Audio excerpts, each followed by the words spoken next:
Assalamualaikum warahmatullahi wabarakatuh.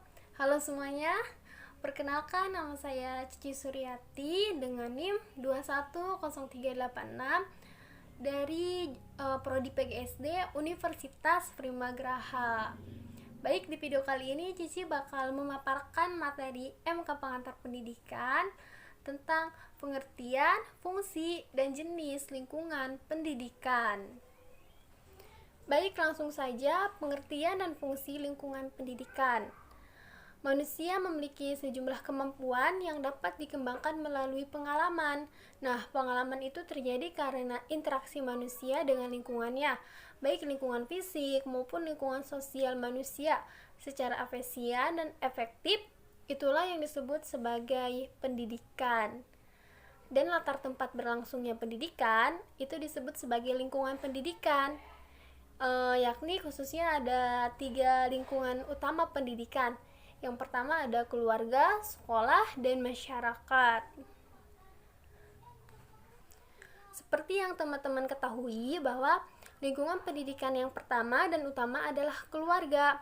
Makin bertambahnya usia seseorang, maka peranan lingkungan pendidikan yang lainnya seperti keluarga dan masyarakat semakin penting, meskipun pengaruh lingkungan keluarga masih tetap berlanjut.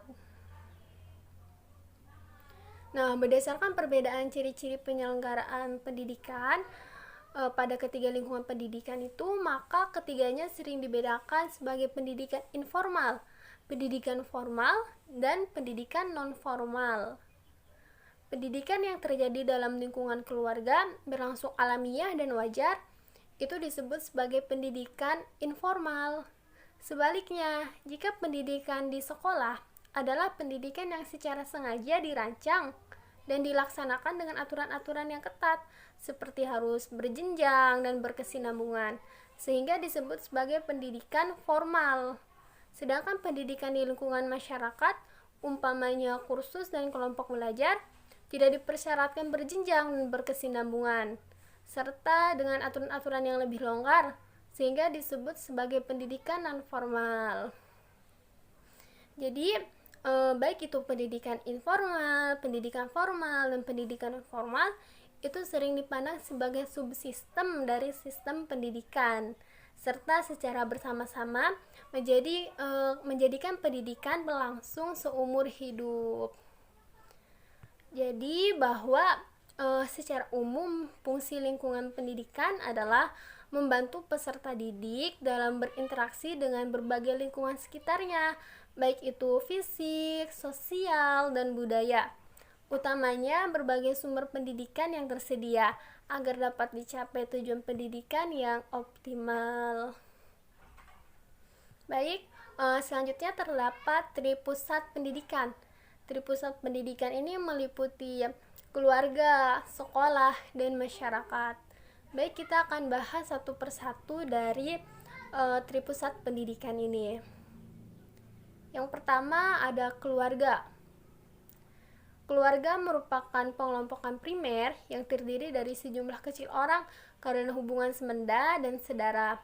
Lingkungan keluarga merupakan pusat pendidikan yang penting dan menentukan, karena itu tugas pendidikan adalah mencari cara membantu para ibu dalam tiap keluarga agar dapat mendidik anak-anaknya dengan optimal.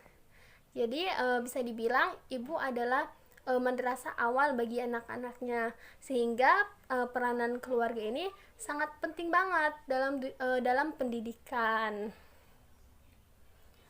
Nah, di samping pendidikan keluarga juga sebagiannya ikut mendukung program-program lingkungan pendidikan lainnya, misalnya kelompok bermain, penitipan anak, sekolah, kursus atau kelompok belajar, atau organisasi pemuda seperti Pramuka, Palang Merah Remaja, dan lain-lain.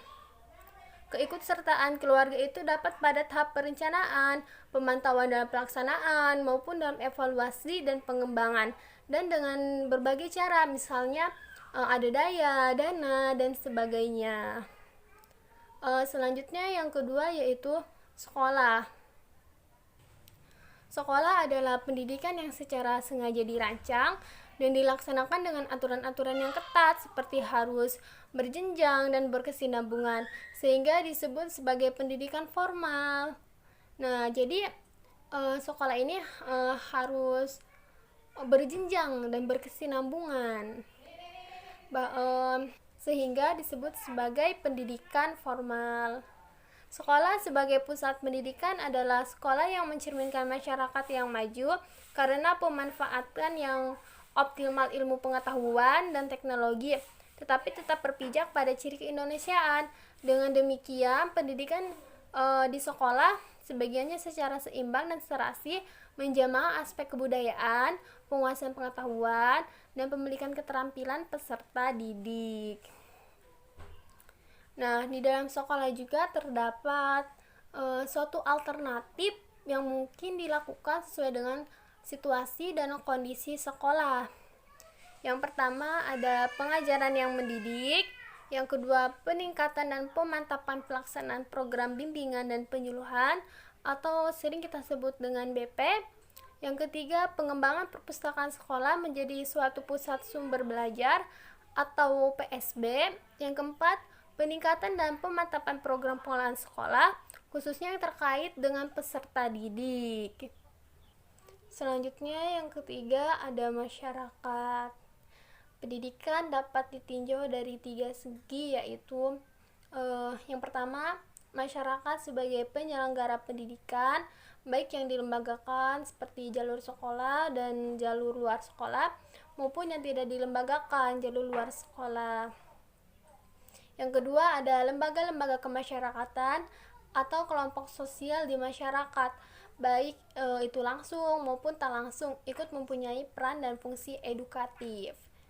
Yang ketiga yaitu dalam masyarakat tersedia berbagai sumber belajar, baik yang dirancang maupun yang dimanfaatkan.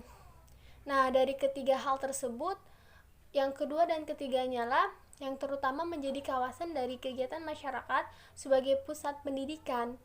Namun perlu ditekankan kembali bahwa 3 hal tersebut hanya dapat dibedakan, sedangkan dalam kenyataannya sering sungkar dipisahkan.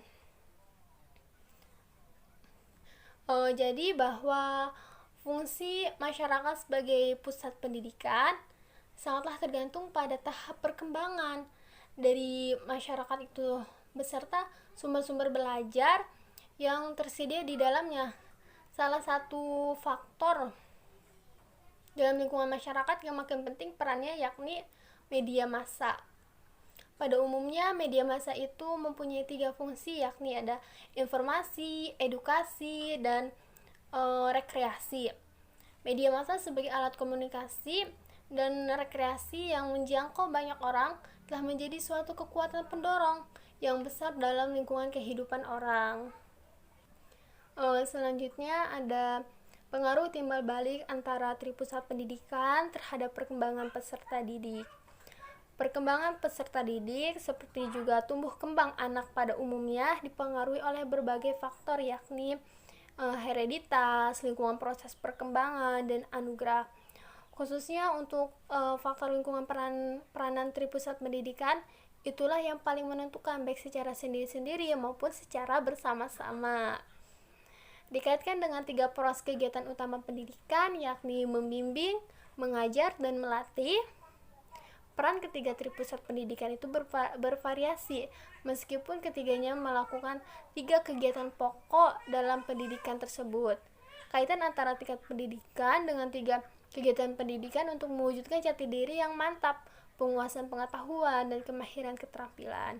Jadi hubungan antara tripusat pendidikan dengan kegiatan peserta didik ini sering berkolaborasi untuk memantapkan jati diri yang mantap, penguasaan pengetahuan yang bertambah, dan kemahiran dalam keterampilan. Jadi bahwa pendidikan akan mampu melaksanakan contoh fungsi pelestarian kebudayaan dan fungsi pengembangan dari kebudayaan yang diembannya itu, dan sering dengan itu sekolah sebagai pusat pendidikan akan lebih dekat dengan pusat-pusat lainnya, yakni keluarga dan masyarakat.